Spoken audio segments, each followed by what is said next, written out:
de votre fidélité à la chaîne YouTube Patrick Lokala Télévision. Depuis un moment, on a fait un petit déplacement à l'extérieur du pays. Nous sommes de retour. Nous vous retrouvons avec le même sourire, avec le même plaisir, mais surtout avec les mêmes fondamentaux par rapport au combat pour les changements que nous faisons chaque jour ici dans le cadre de la vision alternative et crédible qui vous propose des contenus de qualité qui cadrent avec l'évolution de la société, mais aussi qui milite pour les changements des mentalités. Je l'ai toujours dit, si les mentales des Congolais ne changent pas, on ne va pas espérer un quelconque développement en République démocratique du Congo. Aujourd'hui, nous allons aborder la question relative à ces jeux de ping-pong entre d'un côté le président Paul Kagame qui avait lancé les hostilités contre le président congolais.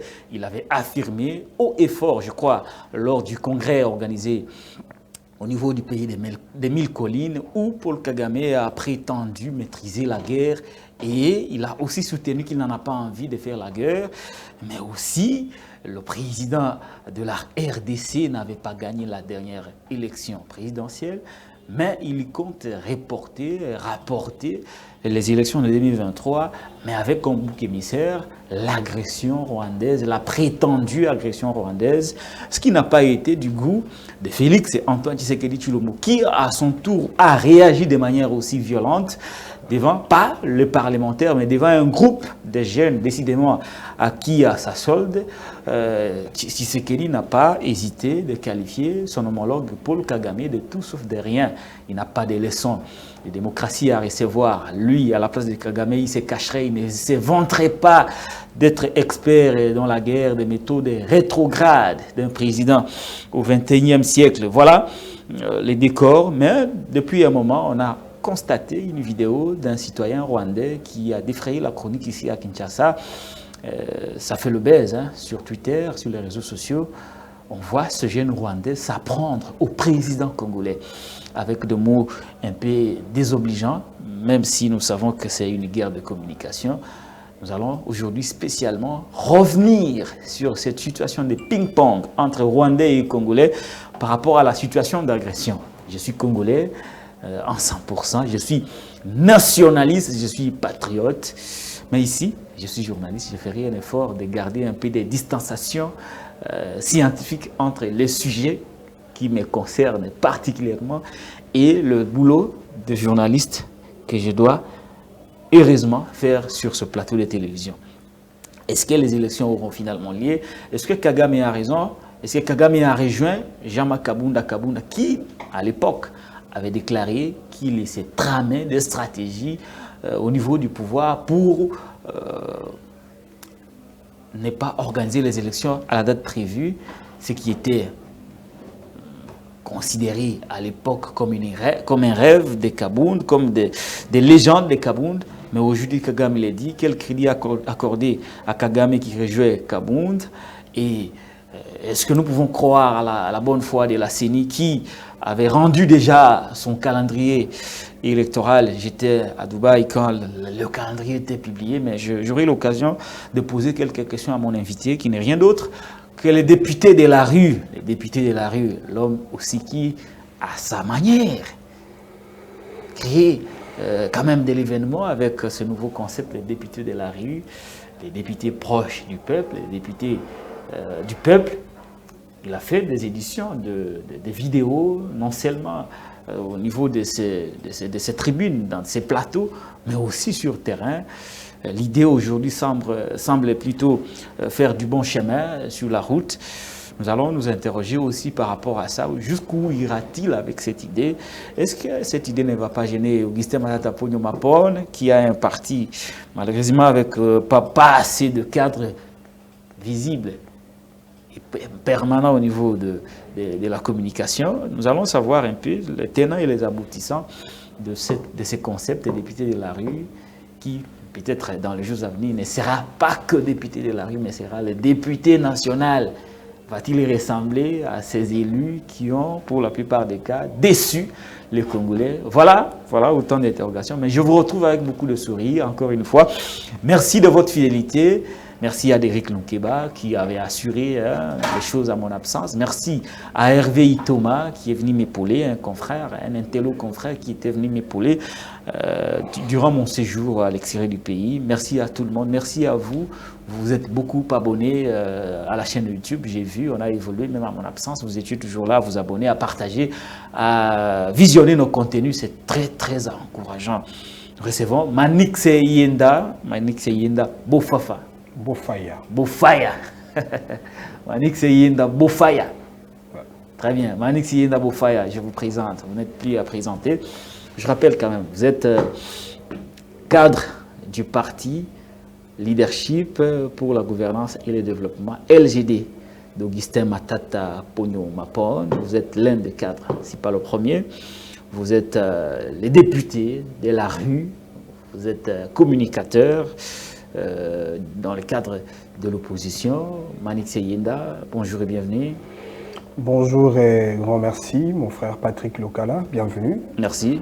Vous êtes revenu au pays et je pense que vous avez quand même apporté un peu d'expérience que vous avez acquise à l'étranger, les mentalités, la culture, et nous pensons que nous allons le partager dans un cadre congolais au bénéfice de la patrie. Merci beaucoup de m'avoir invité une fois de plus. Ça a toujours été un plaisir de partager avec vous le même plateau, parler État, discuter nation, préserver l'intérêt du peuple, mettre en avant-plan la rue que je considère comme la base traditionnelle d'un acteur politique ancré d'abord aux intérêts du peuple.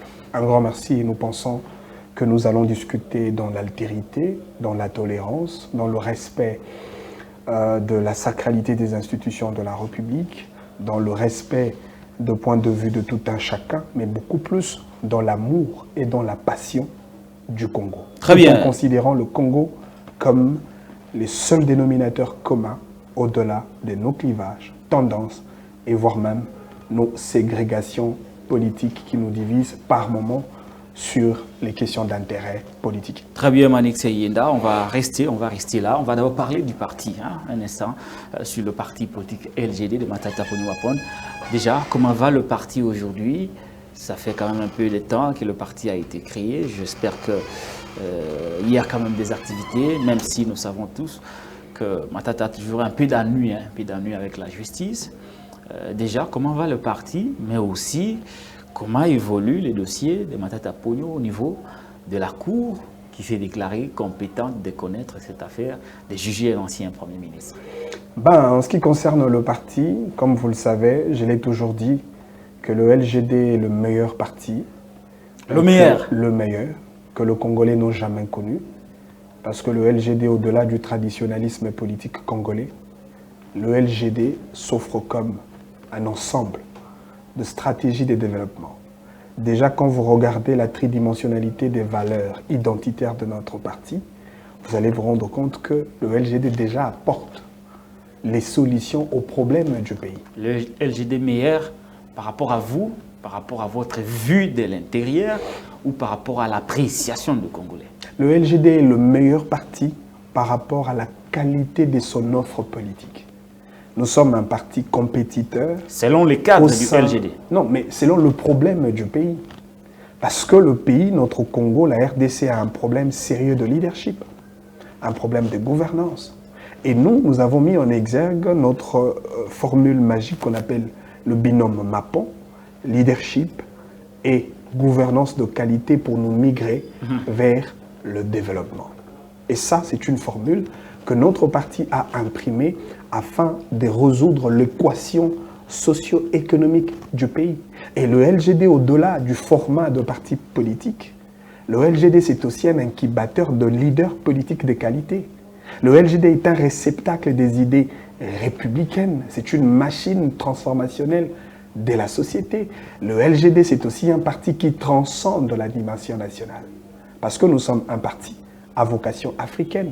Nous poursuivons le but, les objectifs, les défis africains, encore que notre parti est dirigé par une personnalité africaine que nous plaçons pratiquement sur le même diapason que Patrice Emery Lumumba, qui déjà à son temps a mené un combat de l'indépendance.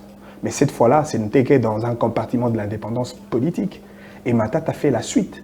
Lui, il nous apporte une autre dimension de combat, cette fois-ci, un combat de l'indépendance économique qui a permis à sa gestion, à la tête du gouvernement, de doter à la République 4 avions avec le fonds propre de la République. C'est-à-dire, au-delà de l'autarcie, au-delà du nationalisme économique, au-delà de l'indépendance économique, nous avons fait un choix.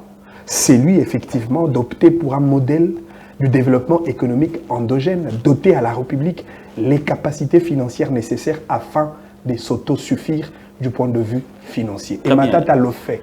Et ça, c'est toute une vision que nous allons diligenter dans le cadre de notre parti. Ça reste, en tant que parti politique. Une vision, mais on a, quid, depuis le lancement du parti, on a comme l'impression qu'il n'y a pas assez d'activité par rapport à l'implantation du parti. La seule d'ailleurs tournée de Matata Ponyo, c'est dans son Kindu natal. Depuis lors, plus rien ne marche.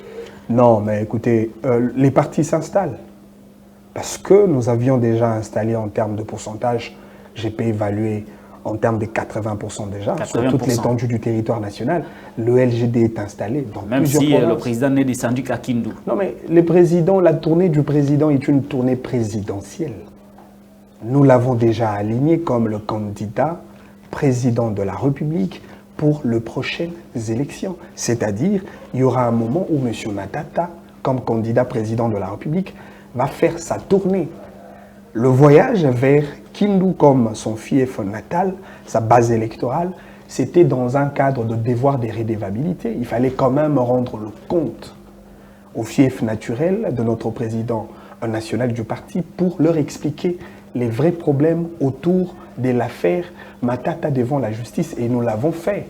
Et je pense que le peuple de Maniema, en général, et le peuple de Kindu en particulier, ils avaient quand même compris et ils ont tiré des conclusions comme telles. Et vous ne me direz pas le contraire, et d'ailleurs vous l'avez vu, lorsque nous étions là, lorsque le président avait tenu son meeting, vous avez senti la rupture de toute une population, de toute une province, une grande province, face à ceux qui gèrent le pays aujourd'hui avec ces modèles de justice, de vengeance, avec ces modèles de politique de celui qui n'est pas avec nous et contre nous. Et donc, le LGD s'installe, le LGD mobilise, mais aussi les LGD s'apprêtent pour affronter les échéances électorales. Très bien. Nous sommes déterminés de rafler la majorité parlementaire et nous sommes engagés à rafler la majorité présidentielle parce qu'en 2023, l'ambition ça ne serait pas question de la tribune. L'ambition de tous les partis politiques,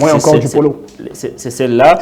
Manik Seyenda, les ennuis judiciaires de Matata Ponyo Mapon, il sera jugé finalement devant la cour. Est-ce que le dossier a évolué? A-t-il déjà été invité à se présenter devant, cette fois-là, son juge, le juge de l'ancien Premier ministre? Je ne saurais pas vous dire que le dossier a évolué aussi longtemps que nous tous, nous assistons à une sorte de scandale juridique, d'un coup d'État constitutionnel. Moi, je le considère même comme un tsunami judiciaire, un monstre de droit entretenu par des personnes qui n'ont comme intention d'éliminer Matata dans la course électorale de 2023. Parce qu'aujourd'hui, aucun Congolais ne peut tolérer ces séries de violations des lois de la République au temps de la constitution de notre pays à cause des Matata. Dans l'affaire Matata, on a violé tout le dispositif légaux. Et même là, c'est violation sur violation. Violation sur violation. Même le docteur Denis Mukwege, les réparateurs. Un médecin qui vient donner un point de vue sur une procédure judiciaire. Non, mais j'ai dit même un crédit. Non, mais même les docteurs Denis Mukwege s'étonnent de la manière dont la Constitution est violée. Parce que c'est lui les réparateurs de femmes violées. C'est-à-dire aujourd'hui, si on pouvait comparer la Constitution comme une femme, docteur Denis Mukwege ne saurait pas réparer cette femme-là. Les dégâts sont tellement... Elle est terriblement violée. Les dégâts sont tellement énormes que ça devient irréparable. C'est tellement irréparable. C'est comme ça que je parle d'un scandale juridique. Vous savez d'où nous venons avec cette histoire. Depuis même le niveau de l'IGF. L'IGF qui a saisi la Cour de cassation déjà à l'époque. Déjà, nous en savons un peu beaucoup plus sur l'affaire les biens aérianisés, qui jusqu'à aujourd'hui restait pendant sans aucun document judiciaire officiel pour clore le dossier. Il y a une main levée. Non, mais main levée comment? Parce que le dossier au niveau de la justice se passe dans la régularité. Dès lors que vous avez clos un dossier, laissez tranquille la personne à qui vous aviez comblé un certain nombre de griefs pour que Matata exerce librement ses droits en tant que Congolais. Et on ne l'a pas fait. Manix Yenda, comment va Matata Pogno présentement? Non, mais il a un mental d'acier. C'est un homme... N'est-il pas affaibli? Non, Matata a un état d'esprit très aguerri. Et comme vous le savez, on dit que l'homme se mesure devant les obstacles. Et nous considérons ces difficultés comme les véritables opportunités pour solidifier notre esprit politique, notre état d'esprit politique. Ça nous rend davantage forts et ça nous permet effectivement de ne pas lâcher les combats parce que ces combats, nous l'avons dédié au peuple congolais. Nous nous battons de la même manière qu'on a voulu fragiliser Patrice Emery Lumumba, de la même manière qu'on a voulu étouffer et asphyxier Nelson Mandela, qui combattait pour un combat noble, un combat pour l'intérêt du peuple. Et nous disons que nous allons travailler aux côtés de M. Matata parce qu'il est dans la bonne voie. Il est dans la voie du peuple. Il a consacré son combat pour le peuple. Et donc, de la même manière que nous combattrons le M23, et nous disons de la même manière que nous allons combattre l'injustice de M. Tshisekedi, l'injustice de M. Kamuleta, l'injustice de l'union sacrée de la nation, parce que nous considérons à ce stade, cette injustice, nous la plaçons sur le même diapason que la barbarie du M23. Très bien, Manix Yenda, on va parler de vous. Ça vous arrange? Ben, Manix Yenda, un simple citoyen. Qui est devenu député de la rue. Après avoir bénéficié du mandat du peuple en termes de cutus, d'approbation et d'autorisation populaire. Parce que le peuple s'identifie à travers notre actionnariat politique. Nous avons accepté d'endosser cette responsabilité et de porter ces mandats nationaux. Et aujourd'hui, je ne travaille que pour le nom. Comment et pour vous le êtes perçu dans la ville comme député de la rue? Dans les beaucoup périphéries de Kinshasa? Beaucoup de Congolais se retrouvent. Aujourd'hui d'ailleurs, j'ai rencontré une pauvre maman qui m'a posé son cas, vendeuse de bananes dans un marché de Kinshasa. Et des policiers sont venus, ils ont tout cassé.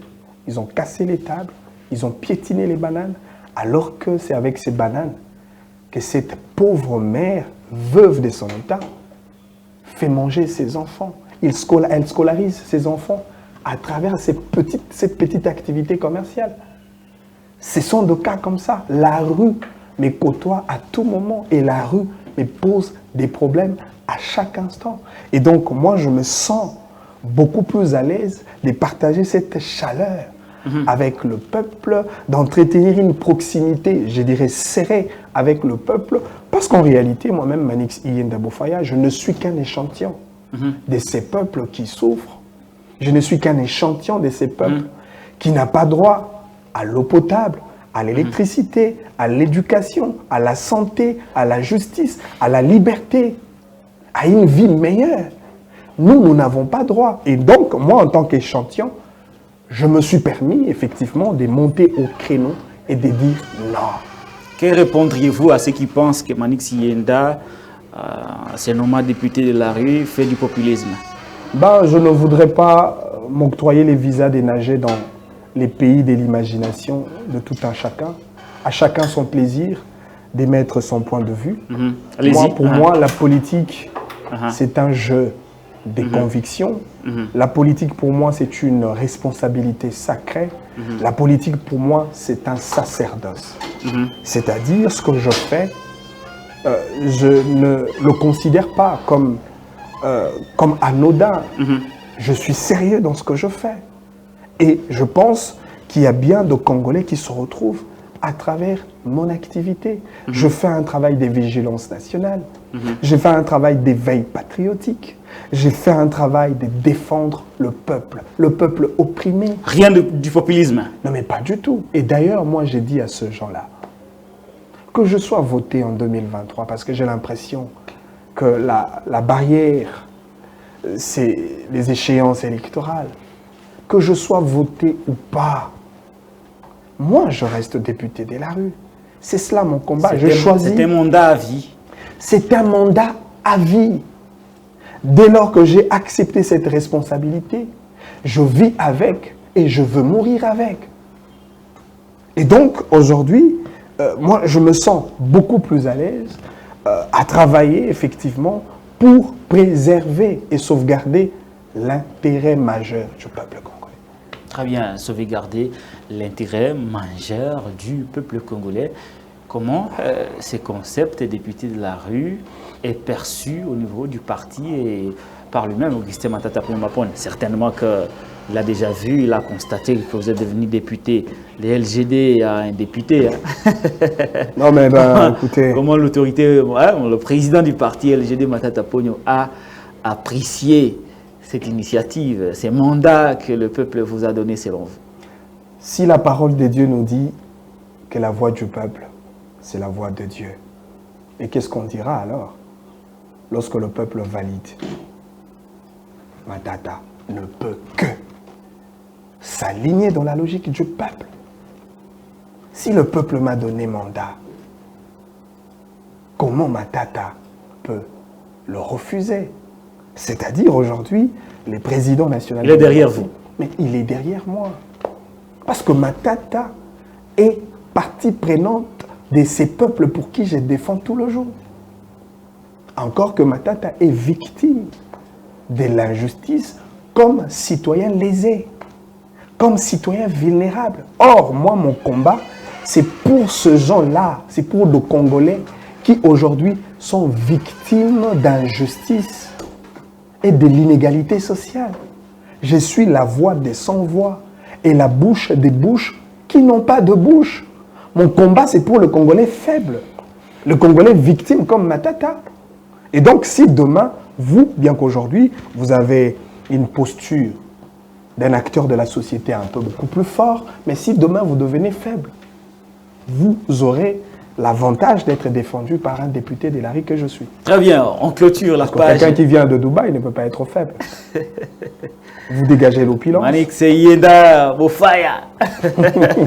Très bien, on va clôturer cette page LGD, les amis de Matata Ponyo-Mapone, les députés de la rue aussi. C'est ça aussi l'actualité. Il faut faire parler les gens, qu'ils parlent aussi d'eux-mêmes pour que vous soyez à mesure de les apprécier, de les juger et de comprendre la profondeur de leurs réflexions et lier ça à l'évolution de notre société. On va parler Congo présentement, le Congo toujours menacé par le Rwanda. Vous avez suivi tout à l'heure, je parlais de ce discours, une sorte de missile contre le président Félix Tshisekedi, le seul que nous avons, même si beaucoup d'entre nous ne se retrouvent pas dans sa gestion, dans sa gouvernance, mais au moins c'est le seul que nous avons. Il a été pris à partie par Paul Kagame. On va aller palier par palier. Il y a deux étapes de réflexion. La première, nous allons analyser les propos de Kagame sur le président Tshisekedi et sur le Congo. On va analyser la réaction, la réplique que d'aucuns qualifient de musclée du président congolais face aux attaques de Kagame. Puis la réaction d'un jeune Rwandais visiblement décidé à en découdre avec le président congolais. Voilà les trois étapes de la réflexion et de la méthodologie. Manik Seyenda, vous avez suivi Kagame qui a quand même, avec beaucoup d'aisance devant les congressistes, il a parlé du Congo. Il a parlé du Congo. Et le message était clair. Le Rwanda n'a pas besoin de la guerre. Mais au moins les Rwandais savent faire la guerre. Ils en ont la maîtrise. Ils connaissent la guerre. Deuxième chose, problématique des élections. La vérité des urnes, cette fois-là, relayée au niveau du Rwanda. Comment avez-vous analysé le discours de Kagame sur le président, de manière particulière, sur Félix Tshisekedi, mais de manière générale, sur le Congo? Comment avez-vous analysé? Et vous étiez déjà dans quel état après avoir suivi Kagame? Bon, avant d'entrer en profondeur de cette question, je voudrais d'abord dire quelque chose. en tant qu'acteur politique et membre de l'opposition politique de mon pays. Il est vrai que je ne suis pas d'accord avec M. Tshisekedi. La gouvernance de M. Tshisekedi, moins encore son leadership, n'arrive pas à convaincre un acteur politique, je dirais même un citoyen congolais que je suis. Et donc, je continue à m'opposer au système de M. Tshisekedi par rapport à sa façon de diriger le pays. La gouvernance. Mais au-delà de cette sphère nationale, moi je dis, et je le dis surtout beaucoup plus aux membres de l'opposition politique congolaise. C'est-à-dire, en ce moment de guerre, en ce moment des conflits, en ce moment où nous avions déjà identifié l'ennemi commun de tout le Congolais, c'est-à-dire aujourd'hui, tout le Congolais, toute tendance politique confondue, opposition, société civile, majorité, nous tous, nous devons avoir un discours commun. Nous devons avoir le même langage, le même discours, les mêmes esprits, états d'esprit d'un peuple uni et caractérisé par un vouloir vivre ensemble. Ouais. Je voudrais dire, si nous voulons tirer les oreilles de Tshisekedi, si nous voulons critiquer sévèrement M. Tshisekedi, si nous voulons reprocher M. Tshisekedi par rapport à sa gouvernance, à la limite, fermons le portail. N'exposons pas M. le Président de la République entre les mains des étrangers qui convoitisent notre pays et que nous considérons comme les vrais ennemis du Congo. Tobenda Tshisekedi Matoi. Togangelaye. Entre nous. Entre nous. Très bien. To exposer les bandate. C'est en cela que je voudrais revenir un tout petit peu sur le discours de Martin Fayulu comme une des figures de proue de l'opposition politique. C'est très dangereux en ce moment de tenir un discours comme quoi Tshisekedi serait l'agent de Paul Kagame. Parce qu'en réalité, ces discours créent de la confusion dans la tête de Congolais. Encore que ce discours est très dangereux au point de vouloir compromettre même l'électorat de M. Fayulu dans le sens où les gens, le Congolais, peuvent croire que Fayulu fait le jeu de Kagame.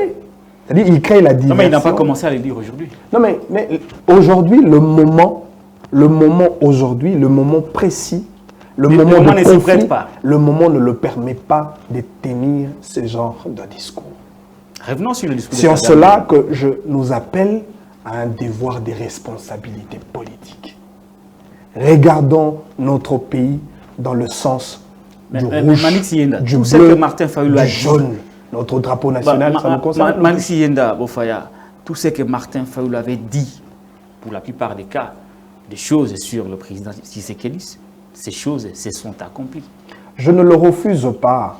Moi, mon problème est que ce soit la vérité ou les mensonges, mais qu'il faut d'abord garder. Non, mais moi, mon problème, c'est que nous devons être un. Très bien. Et Martin Fayulu ne doit pas se désolidariser de son peuple. Parce que dans ce peuple, Tshisekedi fait partie, Kabila fait partie, Matata fait partie, Kamere fait partie, lui-même Martin Fayulu fait partie. Peu importe la faiblesse de Tshisekedi, ses ratés des gouvernances, peu importe ses erreurs, en ce moment, nous avons l'obligation de sauvegarder la sacralité de nos institutions de la République. Très bien. Tshisekedi Azaï Lokola, Tata Oyo, considéré comme un irresponsable dans une famille. Mais yo kuti ba kobeta papa na onanzela parce que papa aza responsable te nandako yo ko bakisa loboko likola papa et s'il ne veut pas quitter celui qui non mais écoutez c'est qu'il faudrait faire le réflexe de tout enfant normal. Et s'il se plaint de cette agression par exemple. Non mais écoutez, le réflexe de tout enfant normal, c'est d'abord de sauver son père dans une telle situation. Il y a une dimension que j'ai ajoutée, Manix. S'il se plaint de cette situation d'agression, qui la personne agressée, le papa agressé, que vous voulez sauver, mais lui, il est bien content de cette situation. Non, mais Tshisekedi n'est pas content de cette situation. Si Tshisekedi n'était pas content, si Tshisekedi était plutôt content, alors vous et moi, on n'allait pas parler de ces escalades verbales entre M. Tshisekedi. Très bien, revenons sur les escalades verbales entre les deux présidents. D'abord, pour répondre à ma question, vous étiez dans quel état après avoir suivi Moi j'ai été très déçu. Monstre de Kagame sur Félix Tshisekedi. J'étais très déçu parce que le discours de Kagame était un discours d'un monarque absolu, d'un tyran, d'un dictateur qui ne tient pas le gant pour dire quelque chose. C'est-à-dire quelqu'un qui n'a aucune crédibilité morale, aucune probité morale, aucun sens élevé d'un officiel de la République, d'un chef de l'État, ayant le respect à l'égard de son homologue et d'un peuple voisin. Parce que Kagame n'a pas pointé le doigt sur ou dans l'œil de Tshisekedi. Il a fait tout un crachat sur le peuple congolais. Après avoir violé nos mères, nos femmes, nos sœurs à l'Est, est-ce que Kagame a des leçons à donner à la RDC? Après avoir pillé nos richesses à l'Est, est-ce que Kagame a des leçons de la démocratie à donner à la RDC?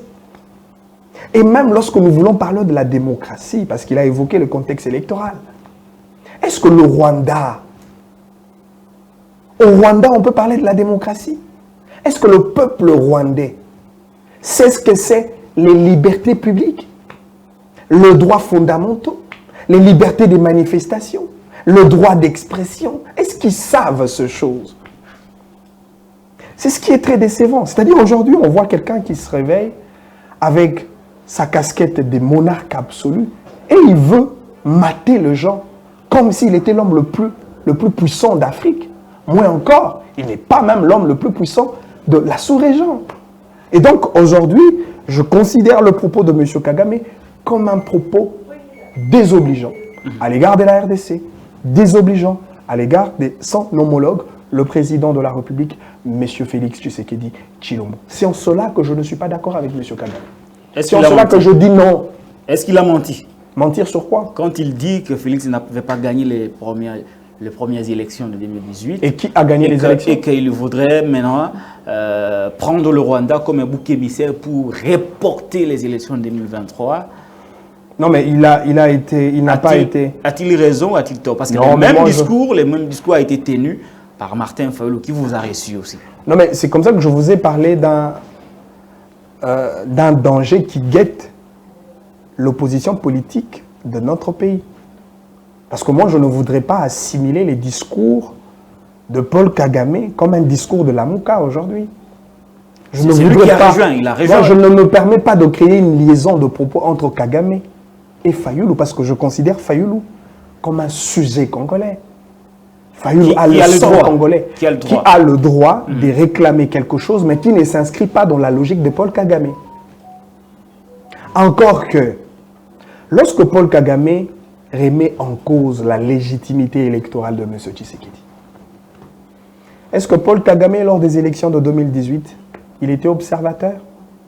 Non, mais est-ce que le Rwanda avait délégué la publication des élections parce qu'il y avait des irrégularités graves? Non, mais qu'il nous dise s'il est responsable et sérieux envers lui-même.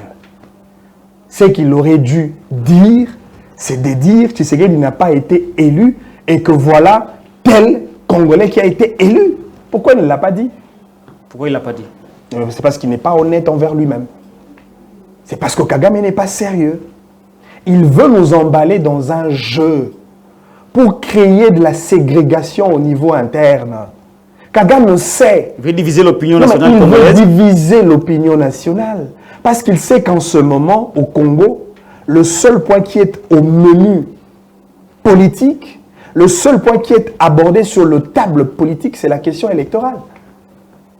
Il sait que les opposants congolais ne font que réclamer la légitimité d'un président élu. Et Kagame vient, il s'attache à ces débats-là. Un débat propre aux gens de Lamouka. Et il veut en faire, effectivement, une parole d'évangile.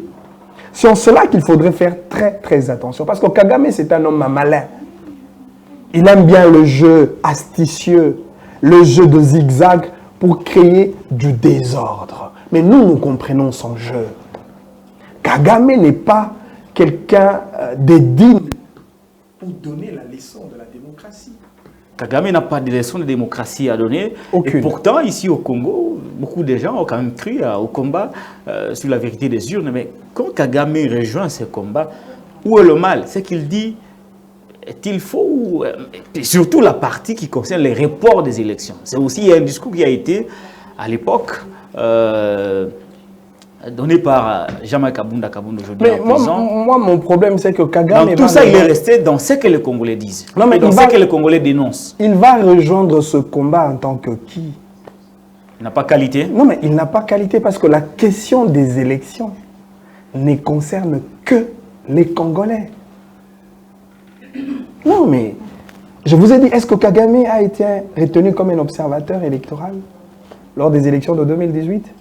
Est-ce que le Rwanda avait délégué je sais pas moi, une équipe d'observation pour jouer le rôle de monitoring électoral dans notre pays? Je dis non. Est-ce que la RDC a déjà émis des avis politiques pour remettre en cause la légitimité de Paul Kagame comme président rwandais? Nous ne l'avons jamais fait.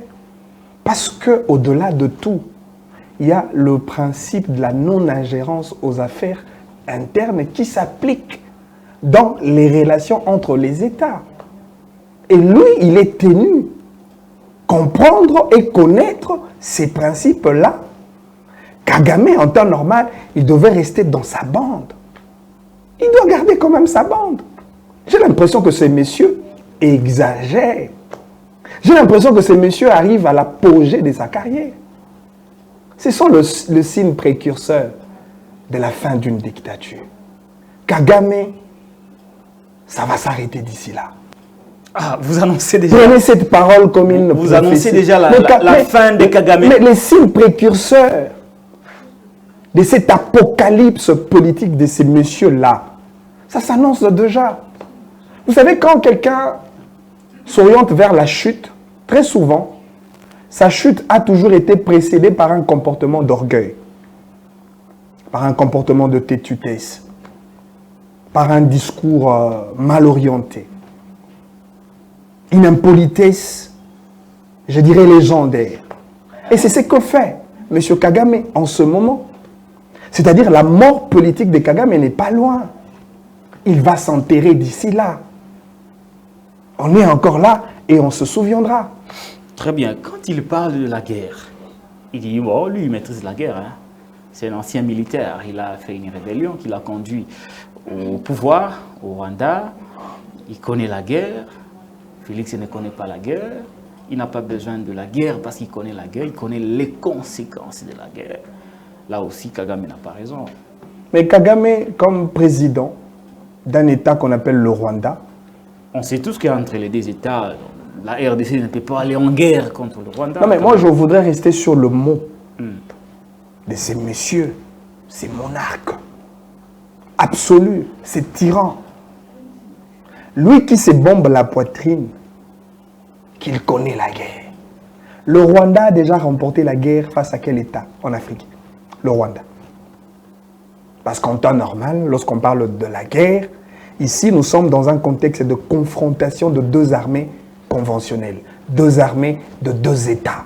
Lui, Kagame, avec son pays, son micro-pays qu'on appelle le Rwanda. C'est un pays quand même. Hein. C'est un micro-pays. C'est un pays qui nous perturbe. Non, mais c'est un micro-pays. Ces micro-pays-là troublent les sommets du Grand Congo. Non, mais pas du tout. C'est une réalité. Le problème du Congo... C'est une réalité. Le problème du Congo, c'est une réalité, je ne le refuse pas. Le débat n'est pas autour des micros ou grands, parce que notre grandeur ne sert à rien devant le Rwanda. Non, mais le problème du Congo, c'est un problème de leadership. Voilà. Je l'ai dit. Voilà. Si nous avions eu de dirigeants sérieux dans ce pays, mais on n'en serait même pas là.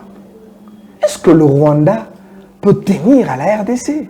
Est-ce qu'un président comme Kagame peut faire face à un président congolais? Moi, ça me donne quand même... Je n'arrive même pas à imaginer une seconde que nous pouvons être en porte-à-faux avec un petit pays comme le Rwanda. En aucun secteur, le Rwanda peut tenir face à la RDC. C'est-à-dire aujourd'hui, c'est la réalité aujourd'hui. Si Kagame, malheureusement, c'est la réalité. Kagame a la maîtrise de la guerre, c'est par rapport à la guerre entre le Tutsi et les Hutus. Ce sont leurs oignons rwandaises. Et cela ne concerne pas le Congolais. S'il veut mesurer sa capacité en termes d'expérience de la guerre, alors qu'il entre en confrontation armée de manière officielle, qu'il déclare la guerre, s'il en a la possibilité, contre la RDC. Et on verra la suite. Ne peut-il pas le faire? Non, mais s'il est capable, qu'il le fait. Vous voulez dire ici que Kagame ne peut pas oser déclarer la guerre non, mais contre la RDC? S'il est capable qu'il déclare la guerre contre la RDC. Mais je peux vous rassurer... Il n'en a pas les moyens? Non, mais il n'a aucun moyen. À tous les niveaux. Même lorsque nous acceptons de déclencher la guerre civile. Vous connaissez le budget de l'armée rwandaise? Mais vous connaissez la force du peuple congolais? C'est plus que le budget du Congo. Non, mais oui, ça, je ne le refuse pas. Mais vous connaissez la force? Vous connaissez l'armement? Non, mais mon frère Patrick Lokala, la plus grande armée, ça a toujours été le peuple. Si le Congolais n'était pas debout, si l'armée du peuple, le peuple congolais, n'était pas aussi fort que ça, mais la partie Est, déjà depuis longtemps, allait être entre les mains de ces Rwandais-là. Parce que ça ne date pas d'aujourd'hui qu'ils ont commencé à convoiter nos richesses dans la partie Est du pays. Ces combats-là, c'était depuis 1960. Le combat sur la balkanisation de la RDC. De 1960 à aujourd'hui, en 2022, ils n'ont pas réussi à diviser la RDC. Croyez-vous qu'ils les feraient après 2022? Le peuple congolais, c'est la meilleure armée qu'il soit. Et nous resterons debout. Kagame ne saura pas faire face au peuple congolais. Très bien, Manix Yenda. Manix dit que Kagame, malgré ses élucubrations, est incapable de déclarer la guerre. S'il est un garçon, et bien qu'il déclare la guerre contre le pays de Patrice Lumumba, et nous allons voir qui est fort et qui ne laissera pas.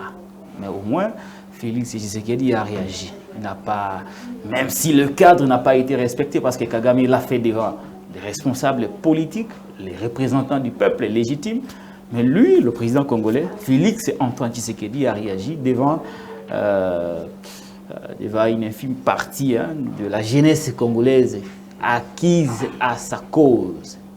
Et la réplique a quand même été, je dirais, assez foudroyante du président congolais. Il pense que Kagame devrait se cacher, devrait avoir honte de se déclarer expert de la guerre au XXIe siècle. Est-ce que la réaction du président Félix Tshisekedi a été à la hauteur de l'attaque de Paul Kagame? D'abord, ce qu'il faudrait dire par rapport au cadre dans lequel le président Tshisekedi avait tenu son discours, ce cadre-là n'a pas été confectionné par rapport au discours de Kagame. Tshisekedi avait déjà un agenda bien prédéfini pour échanger avec le jeune de son pays. Et c'était le lieu de répondre à Kagame? Non, mais j'ai dit l'occasion faisant le larron, parce que ça, c'était un moment de dîner, un moment d'ouverture, un moment d'échange, des larges échanges entre le président et le jeune. L'occasion faisant le larron, le président Tshisekedi a ramassé, de manière survolée d'ailleurs, le sujet de Paul Kagame. Et il a répondu tout en plaçant le mot juste avec les qualificatifs indiqués. Ah, cette fois-là, il a été bon, d'après vous? Non, mais il a été, je dirais, proportionnel. C'est cela même la réciprocité. C'est ce que les Congolais attendaient depuis plusieurs années. Mais cela rassure davantage le peuple congolais. Parce que quand nous sommes dans un contexte de guerre, il n'y a pas quelque chose qui serait plus important que la confiance nationale. Or, la confiance nationale s'installe par la crédibilité des dirigeants. Il faut que le dirigeant et le peuple basent un abomoko, même langage, même morale. Et nous l'avons remarqué, Tshisekedi était dans un même état d'esprit avec son peuple. Est-ce que ce discours-là a traduit la rupture des relations diplomatiques qu'il y avait entre les deux? C'est une conséquence logique. Je pense qu'après ces deux escalades verbales, après ces deux discours, je crois que les relations ne seraient pas au beau fixe. Et même les accords, s'il y en avait eu, je crois que ces accords seraient déchirés. On a parlé de la suspension. On n'a jamais supprimé ces accords. On a parlé juste de la suspension des accords. Les registres dans lesquels les deux présidents se sont inscrits, ce sont des registres, effectivement, des ruptures. Ils sont dans une logique des ruptures. C'est-à-dire, nous avions tenté de négocier. Et la négociation n'a pas tenu. Et là, maintenant, c'est la phase des escalades verbales. Après les accrochages, les collisions verbales, ça sera maintenant un combat de main to main. Peuple contre peuple, si vous voulez. Armée contre armée. Service de sécurité contre service de sécurité. Gouvernement contre gouvernement. Avons-nous le moyen? Nous avons le moyen. D'autant plus qu'on est infiltré jusqu'à la présidence de la République. Kagame a ses poulains à la présidence. Nous allons mobiliser le moyen. Nous, Congolais, nous savons aussi infiltrer le Rwanda. Nous, Congolais, nous avons la capacité de fouler les pieds sur le sol. Au moins, nous savons comment Paul Kagame a sous-traité certains proches du président de la République pour avoir des infos. Là, au moins, nous les savons. Je vous dis que c'est une question de se rendre compte de l'ampleur de la situation. Ce qui est évident, c'est que le problème est là. Les conséquences sont là. C'est à nous, Congolais, d'être sérieux vis-à-vis de nous-mêmes. Il y a une question de fond que je vais vous poser après, celle de la réaction de Manix Yenda sur les propos de ces jeunes Rwandais invités sur un plateau de télé qui a savonné le président congolais sur toute la ligne. Il a démontré des choses qui, à mon humble avis, semblent aussi être vraies. Vous, Manix Yenda, vous étiez dans quel état? Je reformule la même question. Quand vous avez vu un jeune Rwandais savonner le président de la République, entre-temps, au pays, tous ces gens qui soutiennent Félix Tshisekedi, qui l'applaudissent, personne n'a réagi pour répondre à ces jeunes-là. Moi, je voudrais... j'ai aimé votre style de recadrer le sujet, selon qu'il s'agit du sujet rwandais par rapport au sujet congolais. Vous avez comparé les discours du président de la République avec les discours de Paul Kagame, le deux présidents. Et donc, cette fois-ci, nous devons aussi comparer les discours d'un jeune Rwandais par rapport à un jeune Congolais que je suis aujourd'hui. C'est là du pouvoir. Non, mais vous ne pouvez pas dire... Vous voulez réagir en tant que Congolais ou en tant qu'opposant? Définissons les contextes. Non, je réagis en tant que jeune Congolais. Très bien, en tant que jeune Congolais. En tant que jeune Congolais. Donc, moi, je ne vous permets pas de dire que ces jeunes-là a savonné les présidents de la République. Non. Vous voulez que je dise quoi? Quelle est votre réaction par rapport à l'attaque de ces jeunes Rwandais contre Tshisekedi? Ces jeunes-là, ces jeunes Rwandais, il n'est qu'un inconscient. C'est un aliéné. C'est un esclave. Les jeunes Rwandais sont des esclaves. Les jeunes Rwandais sont des esclaves. Justement, ce sont des esclaves. De qui? Mais des Kagame, bien sûr. Ils vivent dans un royaume. Ils sont asphyxiés. Ils n'ont pas droit à la liberté. Ces jeunes-là n'ont pas droit de réfléchir librement. Les jeunes Rwandais. Ils sont sous le dictat de M. Kagame. Mais ce qui est très décevant, c'est de se rendre compte qu'un tel monsieur aussi suicidaire comme Paul Kagame peut produire une telle génération. C'est-à-dire la génération des hommes scandaleux, la génération de gens qui seront dangereux pour l'avenir de l'Afrique. Nous n'allons pas parler d'une Afrique unie, développée, avec ces modèles de la jeunesse rwandaise aujourd'hui. Mais encore ce qui est très choquant, je n'ai jamais vu un peuple aussi ingrat comme le peuple rwandais. Le peuple rwandais est ingrat? Très irreconnaissant. Envers qui? Mais envers le Congolais. Pour avoir fait quoi? Mais combien de fois vous fait au Rwanda? Combien de fois que le Rwandais soit reconnaissant? Mais combien de fois nous, le Congo, un peuple aussi hospitalier, combien de fois nous avions organisé les corridors humanitaires pour organiser des flux migratoires afin d'intégrer les sujets rwandais sur le sol congolais? Déjà en 1934, nous avons créé un premier corridor humanitaire.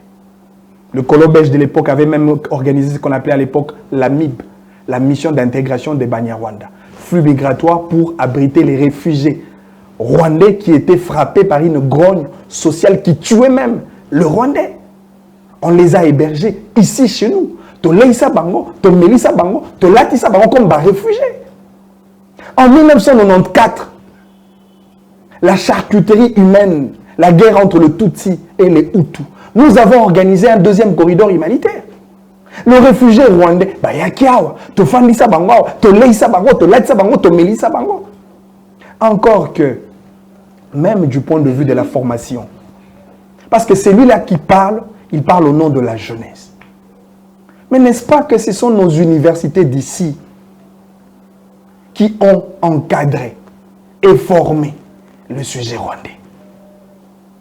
Je n'ai jamais vu un peuple aussi ingrat comme ces peuples-là. Lorsque Tshisekedi dit que les Rwandais ont besoin de la RDC pour assurer leur survie, effectivement, le président n'a pas tort. Parce que le Congo, c'est nous, le Congo, qui sommes au cœur de l'Afrique.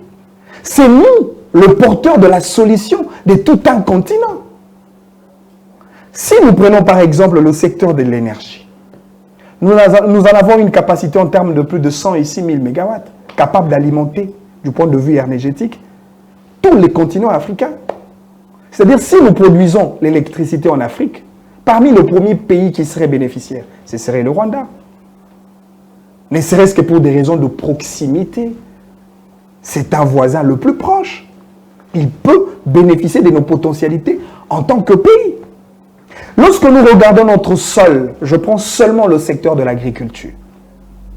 Nous avons 80 millions de terres arables. Nous avons 40 millions de terres irrigables.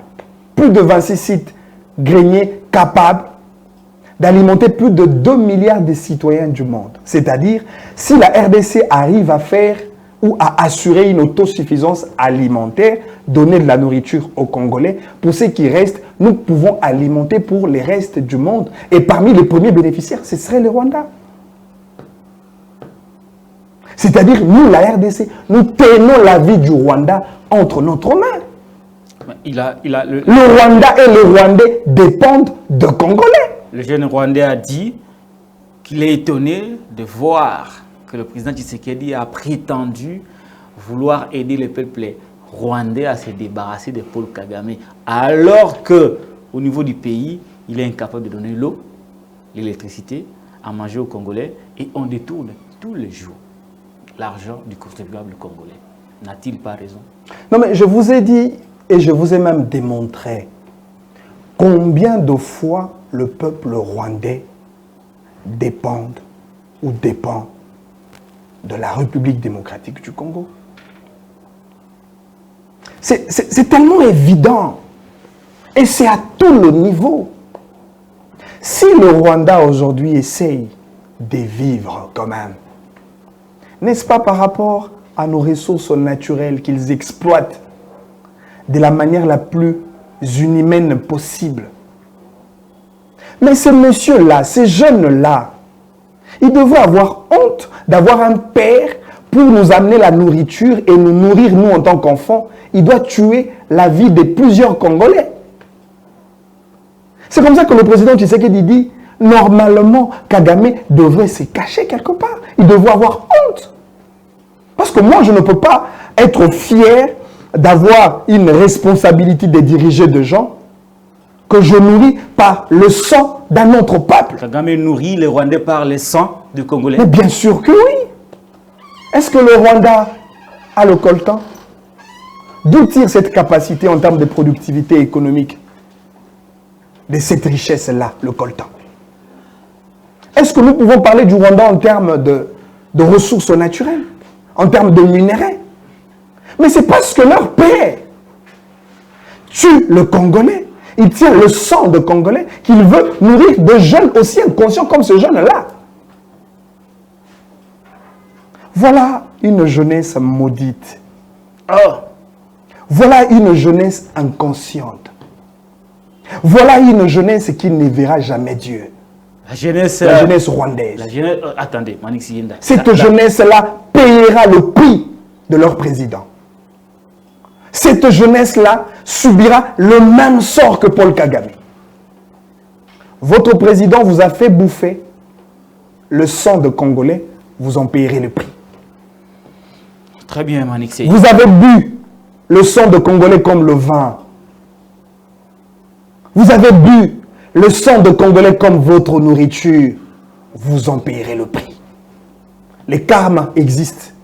L'histoire en retient. Les ancêtres congolais nous entendent. Les martyrs congolais nous écoutent. Les esprits congolais nous écoutent. Un jour, l'oppresseur sera aussi opprimé.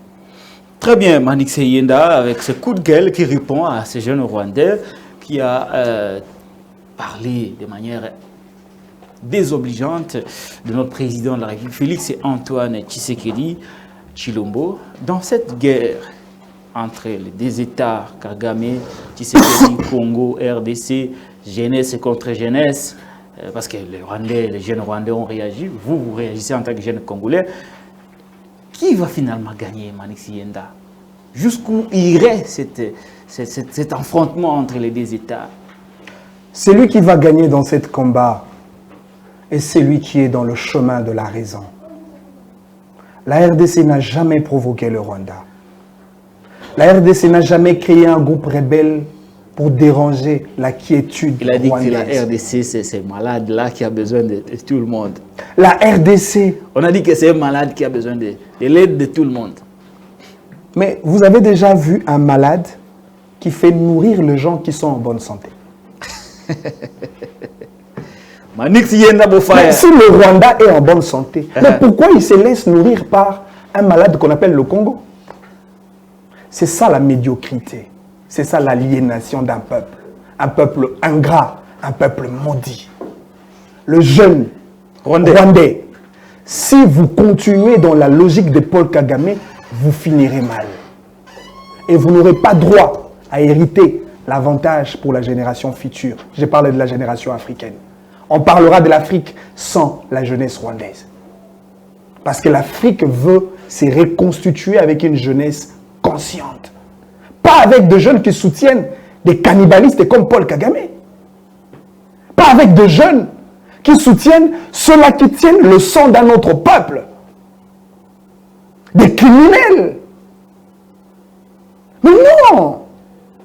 C'est-à-dire même l'histoire qui retient le nom de ces vaillants jeunes africains, ceux-là qui ont consacré leur lutte pour le panafricanisme, pour matérialiser la vision de Kwame Nkrumah, faire de l'Afrique un très grand poumon mondial du point de vue économique, du point de vue sécuritaire, avoir une même monnaie, une même armée, le même visa, la même banque.